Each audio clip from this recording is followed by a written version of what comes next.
Selamat pagi, selamat siang, selamat sore, dan selamat malam, tergantung kapan Anda menonton acara ini. Selamat datang di Mojok Mentok, sebuah acara yang akan merangkum berita yang terjadi selama sepekan terakhir.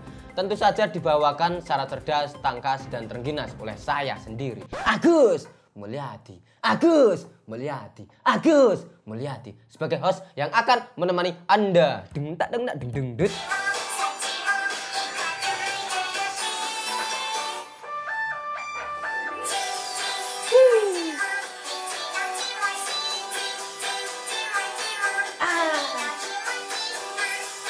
Kekalahan 4-1 dari Watford dalam pertandingan pekan ke-12 Premier League hari Sabtu lalu akhirnya membuat manajemen Manchester United memutuskan untuk memecat Ole Gunnar Solskjaer dari kursi pelatih. Kekalahan melawan Watford menjadi puncak hasil buruk Manchester United dalam beberapa pekan terakhir.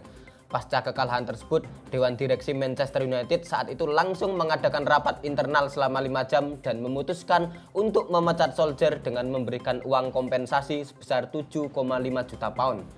Sembari menunggu keputusan lanjutan tentang siapa pelatih yang bakal menggantikan Solskjaer, pihak manajemen menunjuk asisten manajer Michael Carrick sebagai caretaker Manchester United untuk memimpin tim mengarungi kompetisi. Kepergian Solskjaer dari kursi pelatih Manchester United ini tentu saja menjadi berita yang besar. Maklum saja, hasil yang tidak terlalu memuaskan Manchester United di Premier League memang membuat isu tentang pergantian pelatih santer diperbincangkan. Walaupun dianggap mampu mengangkat penampilan Manchester United dalam 2 musim pertamanya sebagai pelatih, namun tampaknya hal tersebut belum cukup untuk membuat Solskjaer dipertahankan oleh manajemen. Apalagi Solskjaer menjadi satu-satunya manajer Manchester United pasca Alex Ferguson yang tidak bisa mempersembahkan 1 trofi pun untuk Manchester United. Ya, sebagai penggemar Solskjaer tentu saja saya agak sedih ya dengan kabar ini. Maklum saja, saya ini kan suka Manchester United ya gara-gara Mas Solskjaer ini.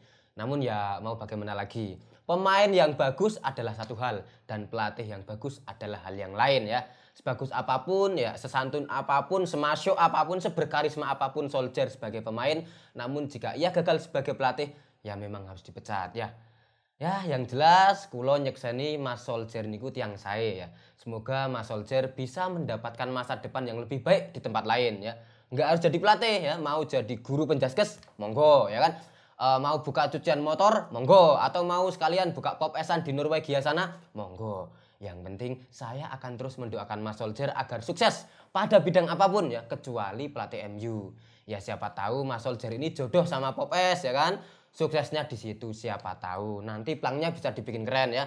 Kios Popes Mang Ule ya kan, rasa mantap, harga super sap.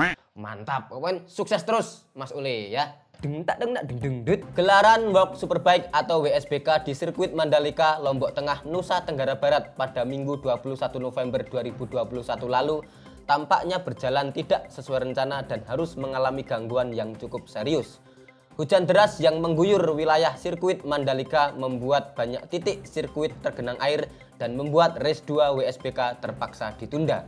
Tak hanya itu, genangan air akibat banjir yang disebabkan oleh hujan deras di Mandalika sampai masuk ke area pedok dan membuat banyak kru tim yang bertanding di WSBK sibuk membuang air ke selokan. Video saat kru WSBK yang menyapu dan menyerok air kemudian banyak beredar di media sosial dan menjadi viral. Beberapa pembalap pun ikut-ikutan bikin video lucu di sirkuit. Ada yang main hujan-hujanan, bahkan ada juga yang slow mandi pakai busa. Insiden tersebut tentu saja cukup membuat malu publik Indonesia. Sebab sebelumnya pihak Kementerian PUPR sempat menyebut bahwa sistem drainase sirkuit akan mampu mengatasi masalah banjir yang timbul jika ada hujan deras di sirkuit. Ya mohon dimaklumi saja, namanya juga ngreyen, baru pertama kali.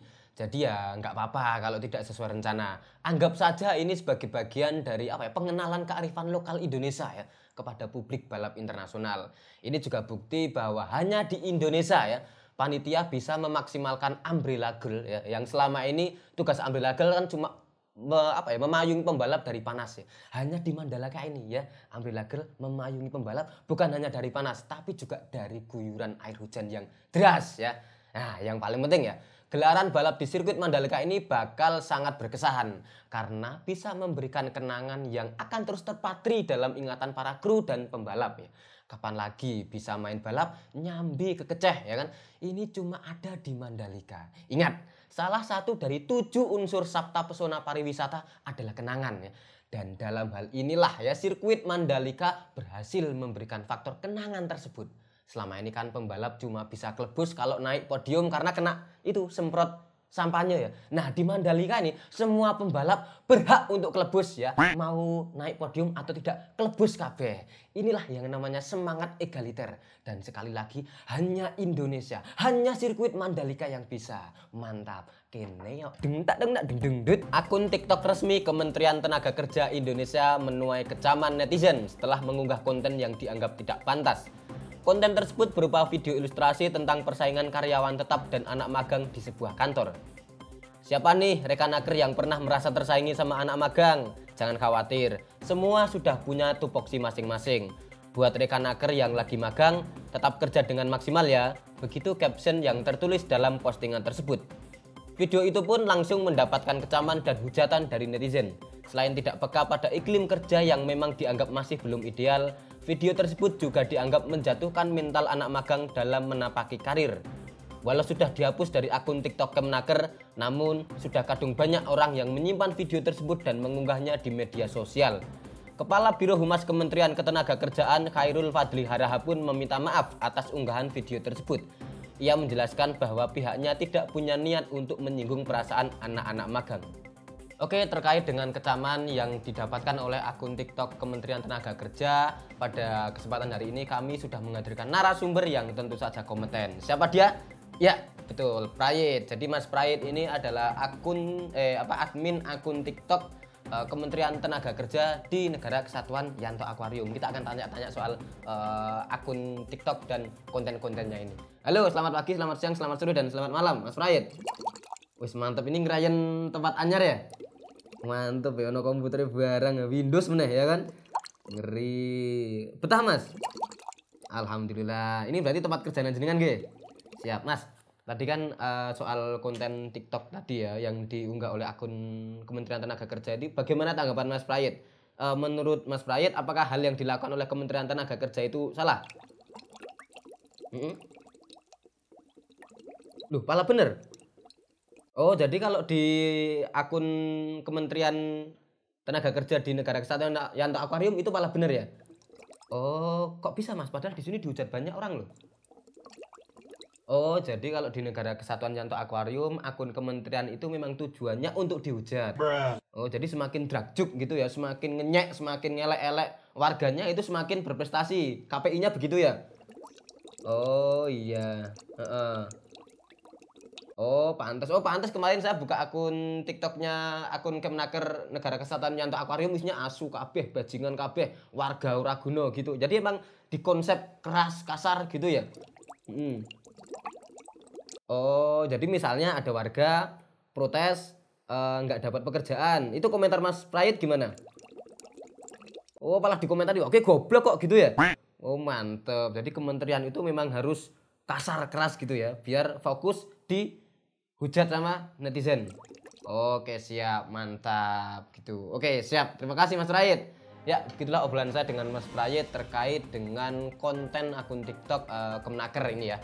Obrolan saya bersama Mas Prayit ini sekaligus mengakhiri perjumpaan kita pada kesempatan pagi, siang, sore hari ini. Sampai jumpa di episode berikutnya, tentu saja dengan narasumber yang kelihatannya masih akan tetap Mas Prayit ini ya. Sampai jumpa. Admin TikTok ini bayarannya piro ya Pak? Oh, oke. Oh, aku HP nak banget ya, ming dipisui oleh duit ya kadang misui barang ya. Oh, bajingan kabeh gitu ya. Siap. Iki nggone penak ra Mas? Tuku piro iki Pak?